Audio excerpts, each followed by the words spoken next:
ഇനി നിങ്ങൾക്കൊന്ന് കേൾക്കണോ? ഒരു മൗലവിയുണ്ട്. ഏത് മൗലവി? ക്രിസ്ത്യാനികളോടും ഹൈന്ദവരോടൊക്കെ തർക്കിക്കാൻ പോകുന്ന മൗലവി എം അക്ബർ. അദ്ദേഹം അല്ലാഹുവിനെ സംബന്ധിച്ചു, നബി സല്ലല്ലാഹു അലൈഹി വസല്ലം തങ്ങളെ സംബന്ധിച്ചു ഭീമമായ അബദ്ധം പറഞ്ഞു, വിശ്വാസത്തിൽ അങ്ങേയറ്റം പിഴച്ചു. അങ്ങനെ വാസ്തവത്തിൽ ക്രിസ്ത്യാനികൾ പോലും പറയാൻ മടിക്കുന്ന, ജൂതന്മാർ പോലും പറയാൻ മടിക്കുന്ന വളരെ പിഴച്ച വിശ്വാസം ഇവിടെ പ്രചരിപ്പിച്ചുകൊണ്ടിരിക്കുന്ന ആളാണ് എം അക്ബർ.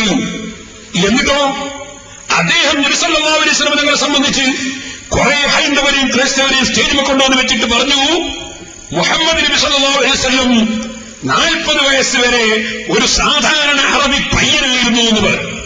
അത് സാധാരണ അറബി പയ്യൻ എന്നല്ലേ പറഞ്ഞത്? എന്നിട്ട് ഞാൻ ഹദീസ് ഓതിയില്ലേ ഇവിടെ, ഇന്നി ലഅരിഫു ഹജറൻ കാന യുസല്ലിമു അലൈഹി ഖബ്ല അൻ നുബഅസ. എനിക്ക് 40 വയസ്സായിട്ട് എന്നെ നിയോഗിച്ചയക്കുന്നതിന് മുമ്പ് എന്റെ കുട്ടിക്കാലത്ത് എന്നെ കണ്ടാൽ സലാം പറയുന്ന കല്ലുണ്ട്, മുഹമ്മദ് റസൂലുള്ളാഹി. അപ്പൊ റസൂൽ സല്ലല്ലാഹു അലൈഹി വസല്ലം കുട്ടിക്കാലത്ത് കല്ല് സലാം പറയുന്നത്, എം അക്ബർ പറയുന്നത് അതൊരു സാധാരണ അറബി പയ്യനാണ്. മുഹമ്മദ് നബി സല്ലല്ലാഹു അലൈഹി വസല്ലം ഒരു മനുഷ്യനായിരുന്നു. അദ്ദേഹം ഒരു മനുഷ്യനായിരുന്നു. ഞാൻ പറഞ്ഞല്ലോ 40 വയസ്സ് വരെ അറബികൾക്കിടയിൽ ജീവിച്ച ഒരു സാധാരണ അറബി പയ്യൻ. ഒരു സാധാരണ അറബി പയ്യൻ. അങ്ങനെയാണോ നബി സല്ലല്ലാഹു അലൈഹി വസല്ലം? എന്നാൽ എന്റെ മൂപ്പര് പറയാണ്, അത് എം അക്ബർ പ്രസംഗിച്ച സ്ഥലത്ത് അധ്യക്ഷനായിട്ട് ഒരു ഹൈന്ദവ സുഹൃത്തുണ്ടായിരുന്നു. അദ്ദേഹം പോലും അതാ എം അക്ബറിനെ പ്രശംസിച്ചിട്ടുണ്ട്. ആര് പ്രശംസിച്ചാലും ഒരു ഹൈന്ദവ സുഹൃത്ത് എം അക്ബറിനെ പ്രശംസിച്ചാൽ മുഹമ്മദ് നബി സല്ലല്ലാഹു അലൈഹി വസല്ലം തങ്ങളെ സംബന്ധിച്ച് 40 വയസ്സ് വരെ സാധാരണ അറബി പയ്യനാണെന്ന് പറയാൻ മുസ്ലിം ലോകം അനുവദിക്കുന്നതാണ് നിങ്ങൾ മനസ്സിലാക്കുന്നത്. ഏതെങ്കിലും നിങ്ങൾക്ക് അധ്യക്ഷനെ കിട്ടിയിട്ട് അയാളോട് എന്തെങ്കിലും പറയിച്ചാൽ നബി സല്ലല്ലാഹു അലൈഹി വസല്ലം തങ്ങളെ സംബന്ധിച്ച് സാധാരണ അറബി പയ്യൻ എന്ന് പറയാൻ പറ്റുമോ? സഹീഹ് മുസ്ലിമിലെ ഹദീസിനെ സംബന്ധിച്ച് ഞാനിവിടെ ആ ഹദീസ് ഓതിയിട്ട് എന്തേ മിണ്ടാതിരുന്നത് മൗലവി? എന്തേ പറ്റൊന്നും മിണ്ടാതിരുന്നത്? ഞാൻ ഈ ഹദീസ് ഓതിയില്ലേ? അതുപോലെ 40 വയസ്സിന് മുമ്പ് നബി സല്ലല്ലാഹു അലൈഹി വസല്ലം തങ്ങളുടെ ഔറത്ത് ഒരൽപ്പവും ജീവിതത്തിന് വെളിവായില്ല. ഇരിക്കട്ടെ, കഅബ ശരീഫിന്റെ പുനർനിർമ്മാണം നടക്കുമ്പോ ആ തുണിയും നയിച്ചിട്ട് തെരുവ് വെക്കാൻ വേണ്ടി അബ്ബാസ് റളിയല്ലാഹു നിർബന്ധിച്ച് തുണിയുടെ ഒരു ഭാഗം നീക്കുമ്പോഴേക്ക് ബോധം കെട്ട് വീണില്ലേ നബി സല്ലല്ലാഹു അലൈഹി വസല്ലം? നേരെ മറിച്ച് ബുലൂഗായവരടക്കം തുണി അഴിച്ചിട്ട് കഅബത്തിന്റെ കല്ല് കൊണ്ടുപോകുമ്പോൾ ബോധം കെട്ട് വീണിട്ടില്ലല്ലോ. അത് ബുഖാരിയിലുള്ള ഹദീസല്ലേ? നബി സല്ലല്ലാഹു അലൈഹി വസല്ലം സാധാരണ അറബി പയ്യനായിരുന്നു 40 വയസ്സിന് മുമ്പ്. അത് പറയാൻ ഞങ്ങൾ അക്ബറിനെ അനുവദിക്കണോ? അല്ലേ? ഈ മുസ്ലിം സമുദായം അത് അനുവദിക്കൂല. നിങ്ങൾ എം അക്ബർ എന്ന് പറഞ്ഞ് നടന്നാ പോരാ. എന്നിട്ട് പറയാ പേരോടിന് കൊതുകിനെ പോലെ, മൂപ്പര് പറയാ കൊതുകിനെ പോലെ പശുവിന്റെ അകടിൽ പാലുണ്ടെങ്കിലും മൂപ്പർക്ക് രക്ത ഇഷ്ടം, അതുകൊണ്ട് എം അക്ബറിനെ നിസ്സാരപ്പെടുത്താൻ വേണ്ടി പേരോട് പറയാണ്.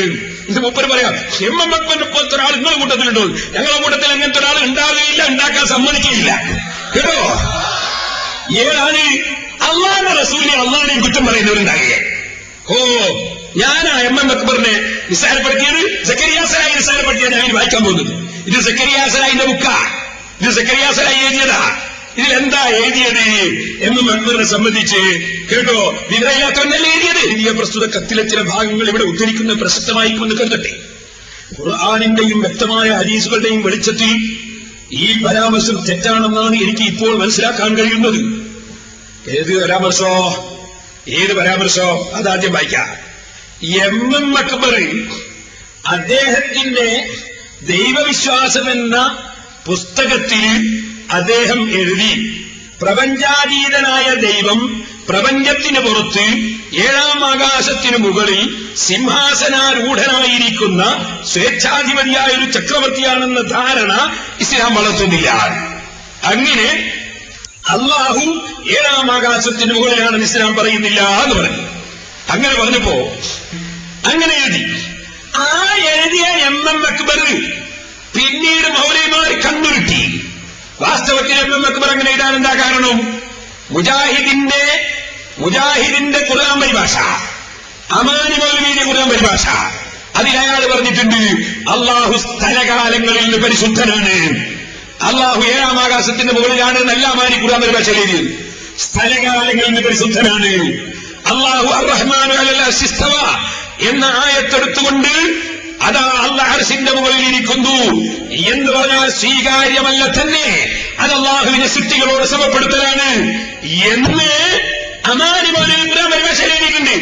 ഹുസൈൻ സലഫി നാലാമത്തെ പറയാണ്, നമ്മെ പോലെ കൈയുണ്ട്, നമ്മെ പോലെ ഇരിക്കുന്നുണ്ട് എന്ന് പറഞ്ഞാലേ സമപ്പെടുത്തലാവുന്ന ഹുസൈൻ സലഫിന്റെ പുതിയ മതം. എന്നാൽ അമാനി മൗലവി പറയുന്നത് അരസിന്റെ മുകളിൽ ഇരിക്കുന്നു എന്ന് പറഞ്ഞാൽ തന്നെ അള്ളാഹുവിന്റെ സൃഷ്ടികളോട് സമപ്പെടുത്തലാണ്, ശിർക്കാണ്, കുഫ്റാണ്. അത് തന്നെയാണ് 1952 ഫെബ്രുവരി അൽമനാറിലും മുജാഹിദേ നിങ്ങൾ എഴുതിയത്. എന്താ എഴുതിയത്?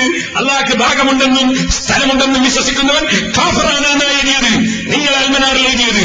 നിങ്ങൾ ശരിക്കും ആലോചിക്കണം, എവിടേക്കാ പോകുന്നതെന്ന് ആലോചിക്കണം മരിക്കുന്നതിന് മുമ്പ്. ഇതിനൊന്നും മറുപടി പറയുന്നില്ല മൗലവിമാര്. അങ്ങനെ അള്ളാഹ്ക്ക് ഭാഗമുണ്ടെന്നും സ്ഥലമുണ്ടെന്നും വിശ്വസിക്കുന്നവൻ കാഫിറാണെന്ന് നിങ്ങൾ അൽമനാറിൽ എഴുതിയത് കണ്ടു വായിച്ച് പഠിച്ചാക്കുന്നത്. അതുപോലെ അള്ളാഹു തആല അർശിന്റെ മുകളിൽ ഇരിക്കുന്നു എന്ന് പറഞ്ഞാൽ സൃഷ്ടികളോട് സമപ്പെടുത്തലാണ്, ശിർക്കാണ് എന്ന് പഠിപ്പിച്ച അമാനി മൗലവിയുടെ പരിഭാഷ. സൃഷ്ടികളോട് പഠിച്ചവനെ സമപ്പെടുത്തിയ ശിർക്കല്ലേ, കുഫ്റല്ലേ? അത് പഠിപ്പിച്ച പരിഭാഷ വായിച്ച് പഠിച്ചാക്കുമ്പോൾ മൗലവി അയാൾ എഴുതിയതാണ് അള്ളാഹ് ഏഴാനാകാശത്തിന് മുകളിൽ സിംഹാസനത്തിന് മുകളിൽ ഉപവിഷ്ടനായ സ്വേച്ഛാധിപതിയായ ഒരു ചക്രവർത്തിയാണെന്ന് ഇസ്ലാം പഠിപ്പിക്കുന്നില്ല, ദൈവവിശ്വാസം. പക്ഷേ നിങ്ങൾ 2000-ന്റെ ശേഷം പുളിക്കൽ യോഗം ചേർന്നിട്ട് അള്ളാഹിനെ പറ്റിയുള്ള വിശ്വാസം തിരുത്താൻ തീരുമാനിച്ചു. അങ്ങനെ അമാനി മൗലവി പിഴച്ചുപോയി, കെ എം മൗലവി പിഴച്ചുപോയി, ഇ കെ മൗലവി പിഴച്ചുപോയി, വട്ടം മൗലവി പിഴച്ചുപോയി, ടി കെ മൗലവി പിഴച്ചുപോയി, അങ്ങനെ മുജാഹിദിന്റെ കെ പി മുഹമ്മദ് ബിൻ അഹമ്മദ് മൗലവി പിഴച്ചുപോയി. അങ്ങനെ എല്ലാ മൗലവിമാരും ഖവാരിജികളെ പോലെ, ഖവാരിജികൾ സഹാബത്തിനോട് യുദ്ധം ചെയ്ത് അലി ഇബ്നു അബീ താലിബിനെ കൊന്നുകളഞ്ഞ ഖവാരിജിനെ പോലെ വ്യതിയാനം സംഭവിച്ച പിഴച്ചുപോയ വ്യക്തികളാണ് എന്ന് സക്കരിയ സലാഹിന്റെ നാമം കൊണ്ട് അമാനി മൗലവിന്റെ പേരെടുത്ത് പറഞ്ഞത് എന്റെ അടുക്കലുണ്ട് CD. ആ മനസ്സിലാക്കണം സക്കരിയ സലാഹി എന്നെ വെല്ലുവിളിക്കുമ്പോൾ ആലോചിച്ചോളണം. നിങ്ങളുടെ ഖുർആൻ പരിഭാഷ എഴുതിയ അമാനി മൗലവി അദ്ദേഹം ഖവാരിജികളെ പോലെ പിഴച്ച ആളാണെന്ന് നിങ്ങൾ പഠിപ്പിക്കുന്ന നിങ്ങളുടെ CD, നിങ്ങളുടെ കേസറ്റ്, ഓഡിയോ കേസറ്റ് ഞാൻ സൂക്ഷിച്ചിട്ടുണ്ട്. ആദർശപരമായ വിഷയത്തിലെ വ്യതിയാനങ്ങൾ മാത്രമേ പറഞ്ഞിട്ടുള്ളൂ. ചിലപ്പോ പറയാൻ വജുഹുല്ലാന്നല്ലേ അമാനി വ്യാഖ്യാനിച്ച്, കുർത്തുബിയെ വ്യാഖ്യാനിച്ച്. എന്താ കുർത്തുബി ഇവനിക്കേസൊക്കെ മാസൂമികൾ എഴുതിയതാ? അമാനി ഒരു മാസൂമാ? തെറ്റ് തിരുത്താൻ തയ്യാറുണ്ടെങ്കിൽ ആ മരിച്ചവരല്ലോ അവർക്ക് വ്യതിയാനം തരാൻ പറ്റുമോ? മരിച്ചവർക്ക് വ്യതിയാനം നിങ്ങൾ പറഞ്ഞില്ല. ഈ കേസം പോലെ വ്യതിയാനങ്ങൾ എത്ര ഈ സലഫി പണ്ഡിതന്മാർക്കില്ലാത്ത എത്ര അഭിപ്രായങ്ങൾ ഇസ്ലാം തെളിയിക്കണ്ടേ? അവർക്ക് തെറ്റുപറ്റി അള്ളാഹു കൊടുത്തു കൊടുക്കട്ടെ എന്ന് നമ്മൾ പറയണം. അവർക്ക് ആ വിഷയത്തിൽ അറിവുകൊണ്ടാണ് എഴുതിയെങ്കിൽ അത് വ്യതിയാനത്തിലാണ്. ഇവർക്ക് അധികം അശരീയത്തുണ്ടോ? ഒത്തിരിക്ക് അശരീയത്തുണ്ടോ? അബ്ദുൽ ബാരിക്കാൻ അശരീയത്തുണ്ടോ? ഉണ്ടെങ്കിൽ അവർക്ക് അശരീയത്തെ എന്ന രോഗം ബാധിച്ചിരുന്നു. പക്ഷേ അവർ ഇസ്ലാമെന്ന് പുറത്തുമില്ല. ഖവാരിജ് ഉണ്ടായിട്ടില്ലേ? മുർജിയൊക്കെ ഉണ്ടായിട്ടില്ലേ? സഹാബത്തിന്റെ കാലത്ത് വിവിധങ്ങളായ കക്ഷികൾ കൊടുത്തു. ആ കക്ഷികൾക്കൊക്കെ പല അഭിപ്രായങ്ങളുമുണ്ടായി. അവർ മുസ്ലിം കാരണമല്ല, അവർ മുൻകരീകമാണ്. അവർ പുനരുസ്കരിക്കാമല്ലേ സഹാബത്ത് തീരുമാനിച്ചത്? അതുപോലെ അവരുടെ വിദ്യാർത്ഥികൾ ഇതുപോലെയുള്ള വ്യതിയാനങ്ങൾ പല കക്ഷികൾക്കുണ്ടായിട്ടുണ്ട്. അത് തുറന്നു പറയാൻ നിശ്ചയപ്പെടുത്താത്ത യാതൊരു രസമല്ല. മനസ്സിലാക്കണം നിങ്ങൾ. അങ്ങനെ നിങ്ങളെ കെ എം മൗലവി അടക്കം വക്കം മൗലവി അടക്കം ശിർക്ക് ചെയ്ത തൗഹീദില്ലാത്ത കക്ഷികളാണെന്ന് ഇപ്പോൾ പറഞ്ഞ് പഴയ മൗലവിമാരെ മുഴുവനും തൗഹീദിൽ നിന്ന് പുറത്താക്കി ശിർക്കിലേക്ക് കൊണ്ടുപോയ സക്കരിയ സലാഹി ഇപ്പോ അക്ബറിനെ സംബന്ധിച്ച് ഇതാണ്. അക്ബർ എന്ത് ചെയ്തു? ആദ്യം പറഞ്ഞു അള്ളാഹ് അർശിന്റെ മുകളിൽ 7-ാം ആകാശത്തിന്റെ മുകളിലാണെന്ന് ഇസ്ലാം പഠിപ്പിക്കുന്നില്ല. ഇപ്പൊ 2000-ന് ശേഷം പുതിയ യോഗം ചേർന്ന് മൗലവിമാര് അള്ളാഹിനെ അർശിന്റെ മുകളിൽ കുത്തിരിപ്പിക്കാൻ തീരുമാനിച്ചപ്പോ പഴയ കാലത്ത് അങ്ങനെ വിശ്വസിച്ച കാഫിറാണെന്നാ പറഞ്ഞത്. അതൊക്കെ മാറ്റി കാഫിറാകുന്ന വിഷയമൊക്കെ ഇസ്ലാമാകുന്ന വിഷയമാക്കി മാറ്റിയിട്ട് മൗലവിമാര് പുസ്തകങ്ങൾ എഴുതാൻ തുടങ്ങി. അൽമനാറിൽ അള്ളാഹ് ആകാശത്തിന് മുകളിൽ, അള്ളാഹ് സിംഹാസനത്തിന്റെ മുകളിൽ, അള്ളാഹിന്റെ ഇരിപ്പിടമാണ് അർശ്. പിന്നെ ചെന്നായി സിംഹാസനസ്ഥനായിരുന്നു. ആസനം തന്നെ എന്താ സാധനം? നേരത്തെ പറഞ്ഞില്ലേ, മറ്റേ മൗലവിന്റെ ആസനത്തിൽ ഊതാന്ന് മൗലവി പറഞ്ഞില്ലേ? അപ്പൊ ആസനം തന്നെ അറിഞ്ഞോട് എന്താണ്? അപ്പൊ അള്ളാഹ് ആസനം ചന്തിയുള്ളവനായി. അള്ളാഹ് ചന്തിയും പിന്നെ അതിന്റെ കൂടെയുള്ളല്ലോ. അങ്ങനെ അള്ളാഹിനെ സംബന്ധിച്ച് ആസനമുള്ളവനെ എന്ന് പറഞ്ഞു, എന്നിട്ട് ആസനത്തുമലിരിക്കുന്നവനെ എന്ന് പറഞ്ഞ്, അങ്ങനെ ഇരിപ്പണമെന്ന് പറഞ്ഞ്, അള്ളാഹ്ക്ക് കൈവിരലുണ്ട് എന്ന് പറഞ്ഞ്, അള്ളാഹ്ക്ക് ഉള്ളം കൈയുണ്ട് എന്ന് പറഞ്ഞ്, അള്ളാഹ്ക്ക് വലത്തും ഇടത്തും 2 കൈയാണെന്ന് ഒരു ബുക്കിൽ പറഞ്ഞ്, വേറൊരു ബുക്കിൽ സക്കരിയാസനായി പറഞ്ഞ് ഇടത്ത് കൈയില്ല വലത്ത് 2 എന്ന് പറഞ്ഞ്, ഇതൊക്കെ മൗലവിമാരെ എഴുതിച്ച തോന്നിവാസങ്ങളാ മുസ്ലിമേ. നിങ്ങൾ മനസ്സിലാക്കണം. ഈ വിട്ട് മരിക്കണമെങ്കിൽ മൗലവിമാരെ എഴുതിയിട്ടില്ല നിഷേധിക്കാൻ തയ്യാറുണ്ടോ? സക്കരിയാസനായി തയ്യാറുണ്ടോ? അള്ളാഹ്ക്ക് ഇടത്ത് കൈയില്ല വലത്ത് 2 കൈയാണ് നിങ്ങൾ എഴുതിയിട്ടില്ലേ? എന്റെ അടുത്തിന്റെ പുസ്തകം നിങ്ങൾ തയ്യാറുണ്ടോ പരിശോധിക്കാൻ? അതേ സമയത്ത് നിങ്ങൾ മുഹമ്മദ് അബ്ദുൽ വഹാബിന്റെ ബുക്ക് ഷെയ്ഖ് മുഹമ്മദ് കാരക്കുന്ന് മലയാളത്തിൽ ഓർക്കും ചെയ്തപ്പോ അള്ളാഹ് വലത്തും വെടുത്തും രണ്ട് കൈ വലത്തും വെടുത്തും കൈ നല്ല എഴുതിയത് അള്ളാഹിനെ പറ്റി എന്തല്ല എഴുതിയ മൗലവിമാരെ.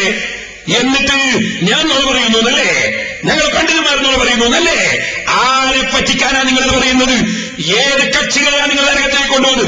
നിങ്ങൾക്ക് ഊണും വെള്ളവും തരുന്ന സാധുക്കളായ മുജാഹിദുകളെ നരകത്തിൽ കൊണ്ടുപോകാനല്ലേ നിങ്ങൾ തോന്നിവാസമാണ് പറയുന്നത്? ആ പാവങ്ങൾ പെട്ടുപോയതിനെ അല്ലാഹു നന്നാകട്ടെ. വളരെ വേദനയുണ്ട് മുജാഹിദിന്റെ കാര്യത്തിൽ, സാധാരണക്കാരായ മുജാഹിദിന്റെ കാര്യത്തിൽ. സുബ്ഹാനല്ലാഹ്. എന്നിട്ട് എം അക്ബർ ഇപ്പൊ എഴുതിയാണ്. അത് എഴുതിയതെന്താ? പണ്ട് ഞാൻ എഴുതിയതൊക്കെ പിഴവാണ്, അള്ളാഹിനെ പറ്റി അത് മുമ്പ് എഴുതിയത് പിഴവാണ്, എനിക്ക് വിവരമില്ലാത്ത കാലത്ത് എഴുതിപ്പോയതാണ്. അതാരാ പ്രസിദ്ധീകരിക്കുന്നത്? സക്കരിയാസലായിന്റെ ബുക്കാ ഞാൻ നോക്കി. അക്ബർ ചെറിയ മുണ്ടത്തിന് എഴുതിയ പ്രസ്തുത കത്തിലെ ചില ഭാഗങ്ങൾ ഇവിടെ ഉദ്ധരിക്കുന്നത് പ്രസക്തമായിരിക്കുമെന്ന് കരുതട്ടെ.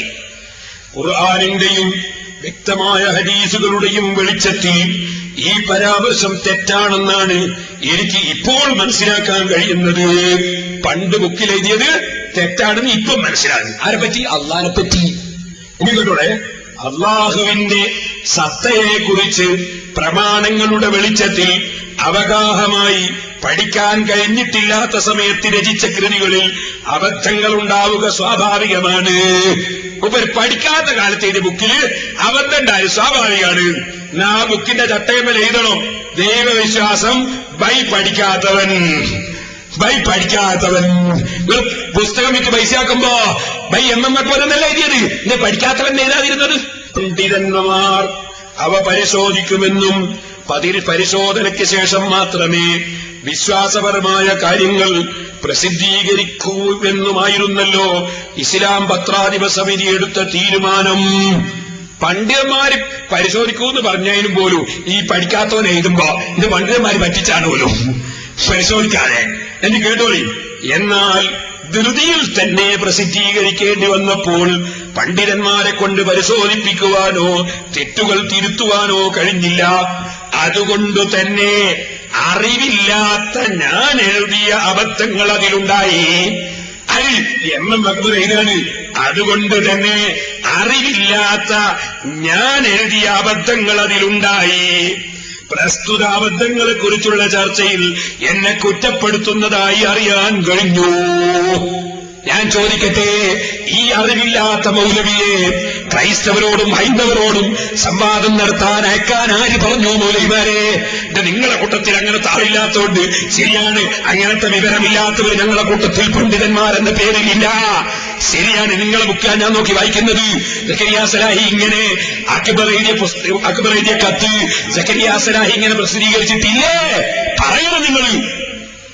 ഇനി ഞാൻ ചോദിക്കട്ടെ, എന്റെ മൂപ്പര് പിന്നെയും പറയാണ്, ഏതായിരുന്നാലും പ്രസ്തുത പരാമർശം ഗൗരവതരമായ അബദ്ധമാണെന്ന് പ്രമാണങ്ങളുടെ വെളിച്ചത്തിൽ ബോധ്യപ്പെട്ട സ്ഥിതിക്ക് അത് തിരുത്തുകയും നാം മുമ്പ് ചെയ്തിരുന്ന പോലെ തിരുത്തു ശബാബിൽ പ്രസിദ്ധീകരിക്കുകയും ചെയ്യണമെന്ന് വിനീതമായി അപേക്ഷിക്കുന്നു. ഇക്കാര്യത്തിൽ ആവശ്യമായ നടപടികൾ എടുക്കാൻ യുവത മാനേജ്മെന്റിനെ പ്രേരിപ്പിക്കാൻ അപേക്ഷ. പിന്നെയും എം അക്ബർ പറയാണ്, നേരത്തെ പറഞ്ഞല്ലോ അള്ളാഹ് അർശിന്റെ മുകളിലാണ്, ഏഴാം ആകാശത്തിന്റെ മുകളിലാണെന്ന് ഇസ്ലാം പഠിപ്പിക്കുന്നില്ല എന്ന് പറഞ്ഞല്ലോ. അതിനെപ്പറ്റി ഇപ്പം പറയാണ്, മേൽ പറഞ്ഞ എന്റെ പരാമർശം അബദ്ധമാകുന്നു. യഥാർത്ഥത്തിൽ അള്ളാഹു പ്രപഞ്ചാതീതനും ഏഴാം ആകാശത്തിന് മുകളിൽ സിംഹാസനസ്ഥനും സ്വേച്ഛാധിപതിയായ ചക്രവർത്തിയുമാവുന്നു എന്നത് ഇസ്ലാം പഠിപ്പിക്കുന്ന ദൈവവിശ്വാസത്തിന്റെ ഭാഗമാകുന്നു. ഞാൻ ചോദിക്കട്ടെ, സക്കരിയാ സലാഹി, നിങ്ങളെ ഈ ഒരൊറ്റ പുസ്തകം പോലെ ക്രൈസ്തവരോടും ഹൈന്ദവരോടും നിങ്ങളെ എം അക്ബർ സംസാരിക്കുമ്പോ നിങ്ങളെ ഈ ഒരൊറ്റ പുസ്തകം എടുത്തിട്ട് ഓ മൗലവി, നിങ്ങൾ വിവരമില്ലാതെ പഠിച്ചവനെ സംബന്ധിച്ച് പറയുന്ന ആളല്ലേ, നിങ്ങൾ അങ്ങനെ പറഞ്ഞിട്ടില്ലേ, എഴുതിയിട്ടില്ലേ? സക്കരിയാ സലാഹിന്റെ ബുക്കിൽ നിങ്ങളെ പറ്റി നിങ്ങൾ എഴുതിയ കത്ത് പ്രസിദ്ധീകരിച്ചിട്ടില്ലേ എന്ന് ചോദിച്ചാൽ ഈ മൗലവി എന്തായിരിക്കും ക്രൈസ്തവരോട് മറുപടി പറയുക? എന്തായിരിക്കും ഹൈന്ദവരോട് മറുപടി പറയുക? ഇനി ഞാൻ പറയട്ടെ. എന്നിട്ട് പറയുന്നു, അതാ പ്രസിദ്ധീകരിച്ച സീഡിയാണ്. ചോദിക്കട്ടെ, കോഴിക്കോട്ടിനടുത്തുള്ള ഒരു സ്വാമിയുമായി അതാ സംവാദം നടത്തിയിട്ട് അതിന്റെ എന്തേ മൗലവിമാരെ അതിന്റെ സീഡി പ്രസിദ്ധീകരിക്കാതിരുന്നത്? ആ സ്വാമി പറഞ്ഞത് സത്യമാണെന്നല്ല കേട്ടോ ഞാൻ പറയുന്നത്. സ്വാമി പറഞ്ഞതിൽ അബദ്ധമുണ്ടാകും. പക്ഷേ വിവരമില്ലാതെ അല്ലാഹുവിനെ സംബന്ധിച്ചുള്ള വിശ്വാസത്തെ കുറിച്ച് പറയാൻ പോയിട്ട് ആ സ്വാമിയുടെ മുന്നിൽ വഷളായിട്ട് ഈ സമുദായത്തെ പറയിപ്പിക്കുകയല്ലേ അക്ബർ മൗലവി ചെയ്തത്? അല്ലാഹുവിന്റെ റസൂല് സാധാരണ അറബി പയ്യനെന്ന് പറഞ്ഞതിന്റെ പുറമെ അല്ലാഹുവിനെ കുറിച്ചുള്ള വിശ്വാസത്തിൽ അതാ അങ്ങോട്ടും ഇങ്ങോട്ടും ദിനേന അങ്ങോട്ടും ഇങ്ങോട്ടും പന്ത് തട്ടുന്നത് പോലെ പടച്ചവനെ കുറിച്ചുള്ള വിശ്വാസത്തിൽ മാറ്റി മാറ്റി എഴുതുന്ന ഈ എം അക്ബറിനെ പേരോട് കൊതുകടിക്കുകയാണെന്ന് പറഞ്ഞാൽ മതിയോ? ഇത് കൊതുകടിയല്ല മൗലവിമാരെ. ഈ കടി നിങ്ങളുടെ പ്രസ്ഥാനത്തിന് സിംഹത്തിന്റെ കടിയാണ് കേട്ടോ.